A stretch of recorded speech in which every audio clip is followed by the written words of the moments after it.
മൈവേൾഡിലേക്ക് എല്ലാവർക്കും സ്വാഗതം. ഇന്നത്തെ നമ്മുടെ റെസിപ്പി കേർഡ് റൈസ് ആണ്. അപ്പോൾ സാധാരണ നമ്മൾ വീട്ടിൽ തയ്യാറാക്കുന്നതിൽ നിന്നും ഒരല്പം വ്യത്യാസമായിട്ടാണ് ഇന്ന് ഞാൻ നിങ്ങളുമായിട്ട് ഷെയർ ചെയ്യുന്നത്. എന്താന്ന് വെച്ച് കഴിഞ്ഞാൽ ഹോട്ടലുകളിലൊക്കെ പോയി നമ്മൾ കഴിക്കുമ്പോഴത്തേക്കും നല്ല ക്രീമി ആയിട്ടുള്ള കേർഡ് റൈസ് എല്ലാവരും ഉണ്ടാക്കി തരുന്നത് അതുപോലെയാണ് ഇന്ന് നമ്മൾ വീട്ടിൽ വെക്കാൻ പോകുന്നത്. അപ്പൊ അതിന് വേണ്ടിയിട്ട് കുഞ്ഞൊരു സീക്രട്ട് ഇൻഗ്രീഡിയന്റ് ഞാൻ ആഡ് ചെയ്യുന്നുണ്ട്. വീഡിയോ കണ്ടു നോക്കാം. നിങ്ങൾക്ക് ഇഷ്ടമാകുവാണെങ്കിൽ ചാനൽ സബ്സ്ക്രൈബ് ചെയ്യാൻ മറക്കരുത്. അതുപോലെ തന്നെ വീഡിയോയ്ക്ക് ലൈക്ക് ചെയ്യാനും കേട്ടോ. നമുക്ക് വീഡിയോയിലേക്ക് കിടക്കാം. കേർഡ് റൈസ് തയ്യാറാക്കാൻ വേണ്ടിയിട്ട് ഞാനിപ്പോൾ ഇവിടെ 1/2 കപ്പ് ഇഡ്ലി റൈസ് ആണ് എടുത്തിരിക്കുന്നത്. അപ്പൊ നിങ്ങൾ ഇഡ്ലി റൈസ് വെച്ചിട്ട് കേർഡ് റൈസ് തയ്യാറാക്കിയിട്ടില്ല എന്നുണ്ടെങ്കിൽ തീർച്ചയായിട്ടും ഇന്ന് തന്നെ ഒന്ന് ട്രൈ ചെയ്ത് നോക്കണം കേട്ടോ. എന്താണോ മറ്റേത് വൈറ്റ് റൈസ് ഉപയോഗിക്കുന്നതിനേക്കാളും ടേസ്റ്റ് വൈസ് ഏറ്റവും നല്ലത് ഇഡ്ലി റൈസ് വെച്ചിട്ട് ചെയ്യുമ്പോഴാണ് കേട്ടോ.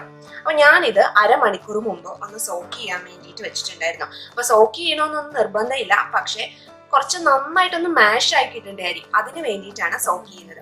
1/2 മണിക്കൂർ മതി. 1/2 മണിക്കൂർ മുമ്പ് ഞാനിപ്പം വെള്ളത്തിലിട്ട് വെച്ചിട്ടുണ്ട്. ഇനി ഇത് നമുക്ക് വേവിച്ചെടുക്കാം. ഞാനിപ്പോ കുക്കറിലാണ് ഇത് തയ്യാറാക്കി എടുക്കാൻ പോകുന്നത്. അപ്പൊ കുക്കർ അടുപ്പത്ത് വെച്ചിട്ടുണ്ട്. നമുക്ക് അരി ഇതിലേക്ക് ചേർത്ത് കൊടുക്കാം. ഇനി ഇതിലേക്ക് നമുക്ക് 1.5 ഗ്ലാസ് വെള്ളം ചേർത്ത് കൊടുക്കാം. അപ്പൊ 1/2 കപ്പ് ഇഡ്ലി അരിക്ക് 1.5 ഗ്ലാസ് വെള്ളമാണ് വേണ്ടത്. പിന്നെ ഇതിലേക്ക് ചേർത്ത് കൊടുക്കാൻ പോകുന്നത് 2 ടേബിൾ സ്പൂൺ പാല്. ഇത് തിളപ്പിക്കാത്ത പാലാകട്ടോ. 2 ടേബിൾ സ്പൂൺ ഉണ്ട്. അപ്പൊ ഈ പാല് ചേർക്കുന്നത് എന്തിനാന്ന് വെച്ച് കഴിഞ്ഞാല് നല്ലൊരു കളർ കിട്ടാൻ വേണ്ടിയിട്ടാണ് നമ്മൾ പാല് ചേർക്കുന്നത്.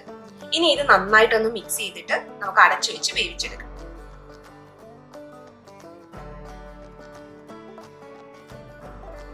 ഇനി ഇത് നമുക്ക് 2 വിസിൽ കേൾക്കുന്നിടം വരെ വെയിറ്റ് ചെയ്യാം. ഫ്ലെയിം മീഡിയത്തിലാണ് കിടക്കുന്നത്. അപ്പൊ കൂടുതൽ വിസിൽ കേട്ടാലും കുഴപ്പമൊന്നുമില്ല. എന്താന്ന് വെച്ചാൽ നമുക്ക് വേണ്ടത് നല്ല പോലെ കുഴഞ്ഞിരിക്കുന്ന ചോറാണ്. അപ്പൊ അത് കാരണം കേർഡ് റൈസ് ഉണ്ടാക്കുമ്പോൾ നമുക്ക് ഒരു ടെൻഷനും വേണ്ട. കുക്കറിൽ വേവിക്കുമ്പോൾ നന്നായിട്ട് തന്നെ വെന്തോട്ടെ. ഇപ്പൊ 2 വിസിൽ വന്നു. ഞാൻ ഫ്ലെയിം ഓഫ് ചെയ്തിട്ടുണ്ട്. ഇനി ഇതിന്റെ പ്രഷർ പോയതിനു ശേഷം നമുക്ക് തുറക്കാം. ഇപ്പൊ പ്രഷർ എല്ലാം പോയിട്ടുണ്ട്. നമുക്കിത് തുറന്നു നോക്കാം.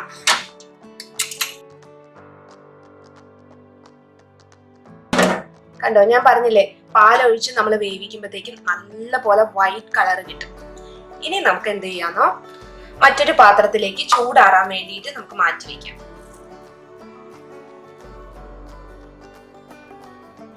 ഇനി ഇത് നന്നായിട്ട് ചൂടാറണം. എന്നിട്ട് വേണം നമുക്ക് ഇതിലേക്ക് ബാക്കിയുള്ള ചേരുവകൾ ചേർത്ത് കൊടുക്കാൻ വേണ്ടിയിട്ട്. ചോറ് അവിടെ ചൂടാറുന്ന സമയം കൊണ്ട് നമുക്ക് കടുക് പൊട്ടിച്ചെടുക്കാം. അപ്പൊ അതിനുള്ള സാധനങ്ങളൊക്കെയാണ് ഞാനിവിടെ റെഡിയാക്കി വെച്ചിരിക്കുന്നത്.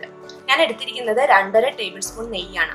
സാധാരണ നമുക്ക് ഹോട്ടലുകളിൽ നിന്നൊക്കെ നെയ്യ് ഒഴിച്ചിട്ടല്ലേ കടുക് പൊട്ടിച്ച് തരുന്നത്. അപ്പൊ ആ ഒരു കറക്റ്റ് പെർഫെക്ഷൻ കിട്ടാൻ വേണ്ടിയിട്ടാണ് ഞാൻ നെയ്യ് എടുത്തിരിക്കുന്നത്. അപ്പൊ നിങ്ങൾക്ക് വേണമെന്നുണ്ടെങ്കിൽ സൺഫ്ലവർ ഓയിലിൽ വേണമെങ്കിലും കടുക് പൊട്ടിച്ചെടുക്കാം കേട്ടോ. പിന്നെ എടുത്തിരിക്കുന്നത് കാഷ്നട്ട് ആണ്. 6 കാഷ്നട്ട് ചെറുതായിട്ട് നുറുക്കി എടുത്തിട്ടുണ്ട്. പിന്നെ 1/2 ടീസ്പൂൺ വെച്ചിട്ട് ഉഴുന്നുപരിപ്പും എടുത്തിട്ടുണ്ട്. അതുപോലെ തന്നെ കടുകും എടുത്തിട്ടുണ്ട്. പിന്നെ നിങ്ങൾക്ക് വേണമെന്നുണ്ടെങ്കിൽ കടലപ്പരിപ്പ് ചേർത്ത് കൊടുക്കാം. ഇവിടെ പിള്ളേര് കഴിക്കില്ല, അതുകൊണ്ടാണ് എടുക്കാത്തത്. പിന്നെ ഒരു വറ്റൽമുളക് വേണം. പിന്നെ 2 പച്ചമുളക് വട്ടത്തിൽ നുറുക്കി എടുത്തിട്ടുണ്ട്. പിന്നെ കുറച്ച് ഇഞ്ചി, ഒരു ചെറിയൊരു കഷ്ണം ഇഞ്ചി, അതും ചെറുതായിട്ട് തന്നെ നുറുക്കി എടുത്തിട്ടുണ്ട്. പിന്നെ കുറച്ച് കറിവേപ്പിലയും വേണം. ഇത്രയാണ് കടുക് പൊട്ടിക്കാനുള്ള സാധനങ്ങൾ. അപ്പൊ നമുക്ക് ആദ്യം ഒന്ന് കടുക് പൊട്ടിച്ചെടുക്കാം. അപ്പൊ ഒരു പാത്രം അടുപ്പത്ത് വെച്ചിട്ടുണ്ട്. നമുക്ക് ഇതിലേക്ക് നെയ്യ് ചേർത്ത് കൊടുക്കാം.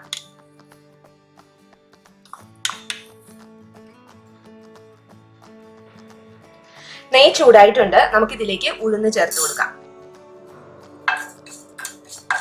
ഫ്ലെയിം സിമ്മിൽ ഇട്ടാൽ മതി കേട്ടോ ഈ സമയത്ത്. ഇപ്പൊ ഉഴുന്നുപരിപ്പ് മൂത്ത് വരാൻ തുടങ്ങുന്നുണ്ട്. ആ സമയത്ത് തന്നെ നമുക്ക് കടുകും ചേർത്ത് കൊടുക്കാം. കടുക് പൊട്ടി തുടങ്ങി. നമുക്ക് ഇതിലേക്ക് കാഷ്നട്ട് ചേർത്ത് കൊടുക്കാം.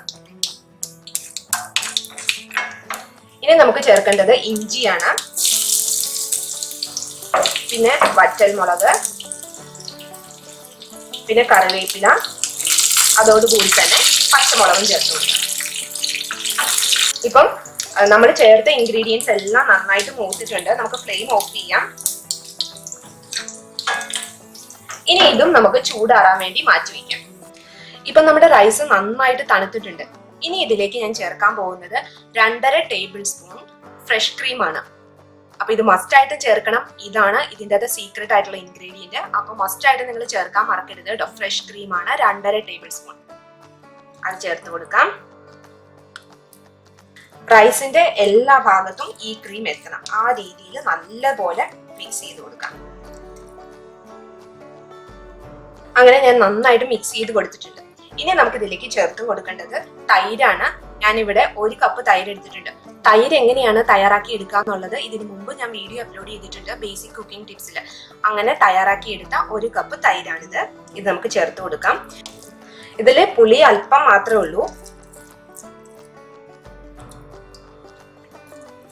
കുറേശ്ശെ ചേർത്ത് നന്നായിട്ട് മിക്സ് ചെയ്ത് കൊടുക്കാം.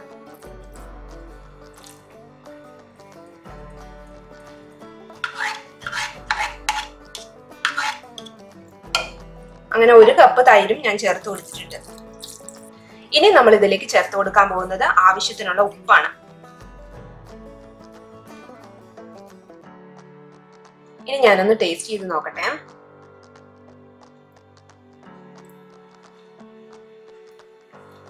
പാകത്തിനുള്ള ഉപ്പാണ്, പാകത്തിനുള്ള പുളിയേ ഉള്ളൂ. ഇനി നമുക്ക് എന്താ ചേർക്കണ്ടേ? നമ്മൾ നേരത്തെ കടുക് പൊട്ടിച്ച് വെച്ചിരുന്നില്ലേ, അത് ചേർത്ത് കൊടുക്കാം.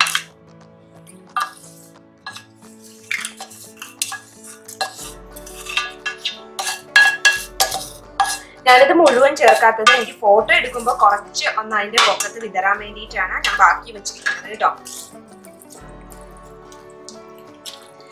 ഇനി നമുക്ക് എന്ത് ചെയ്യാം, ഇതിലേക്ക് ഗാർണിഷ് ചെയ്യാൻ വേണ്ടിയിട്ട് നിങ്ങളുടെ കയ്യിൽ എന്താണോ ഉള്ളത് അത് ചേർത്ത് കൊടുക്കാം. അതായത് നിങ്ങളുടെ കയ്യിൽ ക്യാരറ്റ് ഉണ്ടെങ്കിൽ ക്യാരറ്റ് ചെറുതായിട്ടൊന്ന് തൂങ്ങി കൊടുക്കാം ഗ്രേറ്റ് ചെയ്തിട്ട്. അതല്ല പോമോഗ്രാനൈറ്റ് ഉണ്ടെങ്കിൽ പോമോഗ്രാനൈറ്റ് വേണമെങ്കിലും ഇതിലേക്ക് ചേർത്ത് കൊടുക്കാം. അപ്പൊ ഇത്രയേ ഉള്ളൂ. വളരെ സിമ്പിൾ അല്ലേ ഇത്? വളരെ ടേസ്റ്റിയാണ്. ഇത് ഒരു പ്രാവശ്യമെങ്കിലും മസ്റ്റ് ആയിട്ട് നിങ്ങൾ ട്രൈ ചെയ്ത് നോക്കണം. ഇത് നിങ്ങൾ തീർച്ചയായിട്ടും ട്രൈ ചെയ്താൽ മാത്രമാണ് ഇതിന്റെ എത്രയാണ് ഇതിന്റെ ടേസ്റ്റ് എന്ന് എനിക്ക് പറഞ്ഞു തരാൻ പറ്റില്ല. അത്രയും ടേസ്റ്റി ആയിട്ടുള്ള ഒരു സംഭവമാണിത്. പിന്നെ പുളി കുറവുള്ള തൈര് തന്നെ നോക്കിയെടുക്കാം. ഇനി കുറച്ച് ടിപ്സ് പറഞ്ഞുതരാം. ഇത് നിങ്ങൾ ഓഫീസിൽ കൊണ്ടുപോയി കഴിക്കുകയാണെന്നുണ്ടെങ്കിൽ നമ്മൾ പാക്ക് ചെയ്ത് കൊണ്ടുപോകുമ്പോഴത്തേക്കും 1 മണിയൊക്കെ ആകുമ്പോഴായിരിക്കും കഴിക്കുന്നത് അല്ലെ. അപ്പൊ അത്രയും നേരം ഇരിക്കുമ്പോഴത്തേക്കും തൈരില് പുളി വരാനുള്ള ചാൻസ് ഉണ്ട്. അപ്പൊ എന്ത് ചെയ്യണമെന്നോ, 1 കപ്പ് തൈര് എടുക്കുവാണെങ്കിൽ നിങ്ങൾ 1/2 കപ്പ് പാല് ഇതിലേക്ക് ചേർത്ത് കൊടുക്കണം. എന്നിട്ട് വേണം ഓഫീസിലേക്കൊക്കെ പാക്ക് ചെയ്ത് കൊണ്ടുവരാൻ. അപ്പൊ അധികം പുളി ഉണ്ടാവില്ല. ഇത്രയും കുറച്ച് കാര്യങ്ങളൊക്കെ ശ്രദ്ധിക്കുകയാണെങ്കിൽ നല്ല പെർഫെക്റ്റ് ആയിട്ട് ഹോട്ടലിൽ നിന്ന് കിട്ടുന്നതിനേക്കാളും രുചിയോടുകൂടി നമുക്ക് വീട്ടിൽ തന്നെ തയ്യാറാക്കി എടുക്കാൻ പറ്റും. അപ്പൊ നിങ്ങൾ തീർച്ചയായിട്ടും ട്രൈ ചെയ്തിട്ട് ഫീഡ്ബാക്ക് എന്നെ അറിയിക്കുക. മറ്റൊരു ഈസി റെസിപ്പി ആയിട്ട് അടുത്ത വീഡിയോയിൽ കാണാം. താങ്ക്